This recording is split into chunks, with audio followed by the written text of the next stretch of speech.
ഷെറിൻ കേരളത്തിൽ കോളിളക്കം സൃഷ്ടിച്ച കൊലപാതക കേസിലെ കുറ്റവാളി. ചെങ്ങന്നൂർ ചെറിയനാട് ഭാസ്കരക്കാരനവർ വധക്കേസ്. 2009 നവംബറിലാണ് കൊലപാതകം. ആരാണ് കൊന്നത്? ഒന്നാം പ്രതി ഷെറിൻ, ഭാസ്കരക്കാരനവരുടെ മരുമകൾ.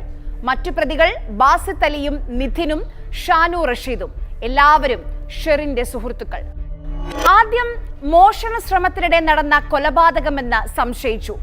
മുളകുപൊടി വിതറി, ലാപ്ടോപ്പ്, ക്യാമറ, മൊബൈൽ ഫോണുകൾ എല്ലാം മോഷ്ടിച്ചു. പക്ഷേ കാരനവരുടെ മുറിയിലെ അലമാരയിലുണ്ടായിരുന്ന പണം എടുക്കാൻ വിട്ടുപോയി. അന്വേഷണത്തിൽ കൊലപാതകമെന്ന് കണ്ടെത്തി. വിൽപത്രത്തിൽ ഷെറിന് കാര്യമായി ഒന്നും നൽകാത്തതിലെ ദേഷ്യമാണ് കൊലപാതകത്തിന് കാരണം. 2010 ജൂണിൽ മാവേലിക്കര അഡീഷണൽ സെഷൻസ് കോടതി ഷെറിന് 3 വർഷം ജീവപര്യന്തം വിധിച്ചു. പൂജപ്പുര, നെയ്യാറ്റിൻകര, വിയ്യൂർ, തിരുവനന്തപുരം ജയിലുകളിൽ ഷെറിൻ ശിക്ഷ അനുഭവിച്ചു.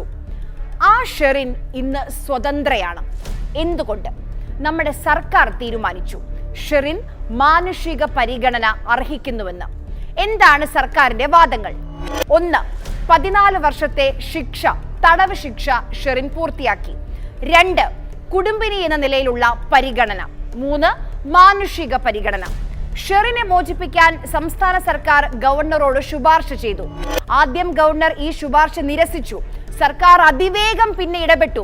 വിശദമായ റിപ്പോർട്ട് സമർപ്പിച്ചു. ഗവർണർ ശിക്ഷാ ഇളവ് അനുവദിച്ചു. ചോദ്യങ്ങളുണ്ട്. നാളെ ഇതേ അപേക്ഷ ഗോവിന്ദച്ചാമി നൽകിയാൽ പരിഗണിക്കുമോ സർക്കാർ? അട്ടക്കുളങ്ങര ജയിലിലെ സ്ഥിരം പ്രശ്നക്കാരിയായിരുന്നു ഷെറിൻ. ജയിലിൽ വെച്ച മൊബൈൽ ഫോൺ ഉപയോഗിച്ചതിന് പലതവണ പിടിക്കപ്പെട്ടു. സഹതടവുകാരുമായി എന്നും ഏറ്റുമുട്ടൽ. എന്നിട്ടും അടിക്കടി പരോൾ കിട്ടി.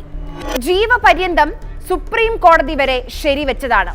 കൃത്യം 14 വർഷമായപ്പോൾ ഷെറിൻ അപേക്ഷ നൽകി. ആദ്യത്തെ അപേക്ഷ തന്നെ നമ്മുടെ സർക്കാർ അംഗീകരിച്ചു.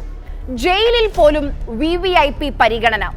ഷെറിനെ പുറത്തിറക്കണം എന്നത് ആരുടെ താല്പര്യമാണ്? ഭരണപക്ഷത്തെ ആർക്കാണ് ഷെറിനോട് ഇത്രയും മമത?